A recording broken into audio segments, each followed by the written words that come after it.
CES 2016 officially opens in a couple of days, but LG has graciously invited us to a private suite to check out this gorgeous television. This is the LG Signature OLED G6, and I'll be honest with you, I was a little concerned about where LG was going to take OLED because it was already so incredible and amazing. But this TV represents a significant advancement in OLED technology, both from a design perspective and a performance perspective as well. Let's start with the design stuff first. This is the thinnest OLED panel that LG has produced yet at just 2.57 millimeters thick.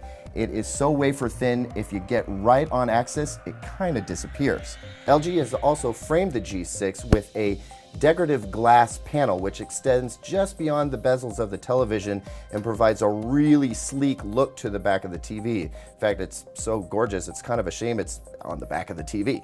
Now, the way that LG attained this super slim panel was they took all the hardware and they put it in this stand, which is also a soundbar.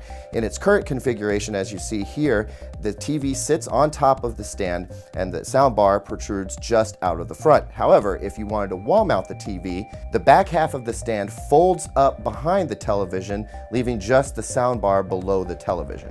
That soundbar, by the way, was designed in conjunction with Harman Kardon. It's a 4.2 channel system with a total system power of 80 watts. One other small but useful design improvement was to the LG Magic Motion remote, which now has a dedicated power button for a set-top box up top and then play and pause keys down at the bottom.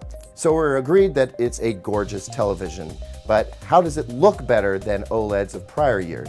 The most profound performance improvements come from higher peak brightness and a wider color gamut, and that allowed the G6 to attain the UHD Alliance's Ultra HD premium spec for HDR. And because the G6 is able to achieve basically perfect black levels, that allows it to attain a 1,080,000 to 1 contrast ratio. The numbers just don't do it justice though. I've been looking at OLED TVs for a couple of years now, and I'm more impressed now than I ever have been before. There is a marked improvement in color, and the brightness improvements are substantial. HDR really brings something new to the 4K picture, and LG's OLEDs, once again, are doing it better than everybody else.